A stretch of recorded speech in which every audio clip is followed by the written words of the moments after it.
Hello guys, welcome back. So in this session, we are not going to do two or three sessions in a single video.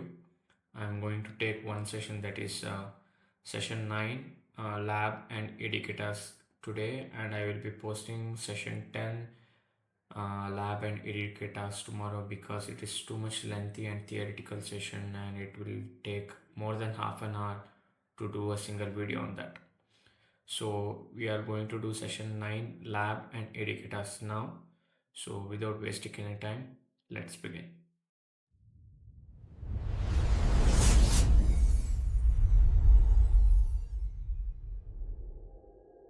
Yeah, so let's go to the website and see what's the sessions task are. So basically session 9, you can say the fundamentals or the basics that you want to know regarding the Kotlin to do a program will be covered in this. Okay. And as you can see, build a inventory management program Kotlin that has list, maps, generic, filter items by stocks or category, and compute categories, tools, and etc. So let's go to the lab. So lab, I have already made the code. Let me copy it and paste it here. Okay. So lab, when you open a lab, you can see some things here in the already commented. These things are the things that your code should contain, and they have also given you the sample output, how your code should look like, and what are the main things to do, like what are the main things your code should have. So without wasting any time, let's go to the code itself. So basically, when you're doing a program, first thing you want to do is have a data class, a class. Okay, let me open the report as well so it will be easy for you. So this is a class. Yeah. So what are the things we are going to learn in this? So basically, we are going to learn about classes. Second thing, we are going to learn about the list and maps. And third thing is the generic function and a lambda function and a group by expressions as well. Okay. So first thing, the class. What does a class do? So class, what it does is, see, in class we will put items or the required inputs. So basically the meaning of class is a combination of different data types or objects. So each object, for example, you need a name. Name is one object, category is one object, and quantity is one object. So group of these three comes and becomes as a class. So that's what data class is. Now let us come to function. Why you need a function? To do one logical operation, okay, you have to create a function and do a logical operation inside that. So whenever you want to do a logical operation, you can just call a function and it will do the logical operation you want to do.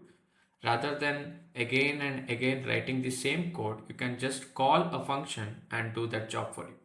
So in here you can see a print inventory. That means this function we are writing here to just write the print inventory. You can also see it is printing like name, laptop, categories, electronics, quantities 12. That is what we are giving. So we are giving name here and item name. If you are going to print full inventory, it is giving all the related things. So for example, you see there are three conditions here, that is full inventory and low stock inventory and electronics category. You cannot write the same code again and again. So what they are doing is, whenever you want to write a code, they are just calling this print inventory function and it is just typing according to the conditions they have. Okay, so that is the normal function. What is a generic function now? A generic function is a function which works on every kind of data type. For example, you have conditioning. For example, here they have two condition statements. So sometimes you want to do condition statements on strings and you have to do condition statements on integers. So basically one function, what it does is, it does only one kind of jobs. For example, you can see here in this function, it only takes items and prints those items. So one function will have only one type or one data types or one type of data that can be printed. So generic filter function, what it does is using the same function. So you can use one function again and again for different data types. This will be a pretty helpful to concise your code as well, or it is very easy because you can declare one function once and use for many purpose. For example, here you can see a generic function we have used for conditioning.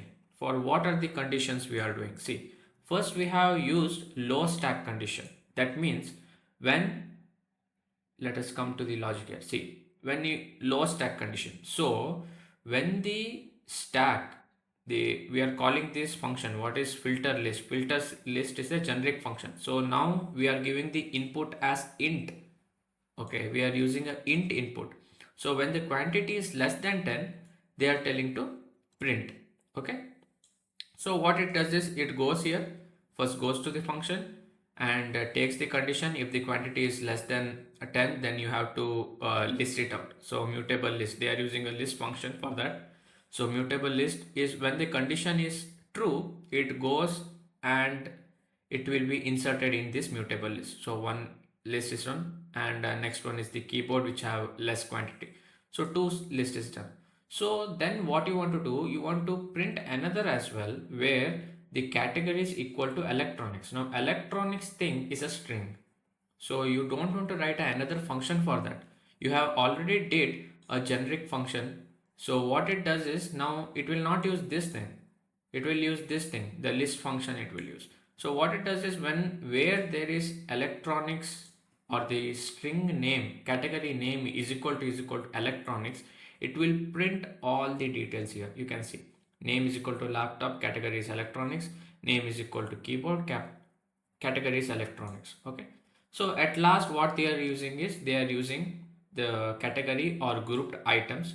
Grouped items or the group function is used to group the items which have same conditions. For example, they have told group according to categories and group according to items. So whatever the categories, so for example electronics is a category, so items, so how many items does electronics have in total? You can see here electronics have 12 and electronics have 5.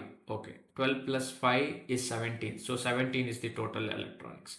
And what is the furniture? Furniture, you have 20 here, you have 8 here, so 28 is the furniture. So it groups alonging according to the category you have given and what category it should be grouped. So two things you can do like that. Okay, so that's the basic thing about this. So let us understand the AADK task. AADK task is like of the ninth session is basically null values. So you have done now the list everything. So what will you do for the null operators? Null is a very crucial thing because when you give a null, sometimes the input is invalid, then the whole code will become like or act like different thing as well. You cannot search where is the error also. Sometime it will be a runtime error, sometime it will be a compile time error. So that's a big problem. So what you are doing is you are using some null safe operator such as safe call operator or Elvis operator or 2 into null operator. We have already used this. For example, I will show you a picture. This is the code of to do time or the a tip app that we used. Okay, what we did here is you can see here we use to double or null. So for example, if you don't give the amount value, it defaultly takes as 0.0. What it does is it will keep the connection between the input. So when there is an operation going, there is something input rather than null operator. If there is null, it cannot do the operation. So if there is something, it can do the operation. So the AADK task of this is just the null operator, like what are the different types of null operator, and there is a code for it. So this is the basic of session 9. So all the related documents will be given in the description in GitHub. the lab report as well as the AADK report. So tomorrow, let's meet with the session 10. Till then, keep learning and keep coding. Thank you for watching.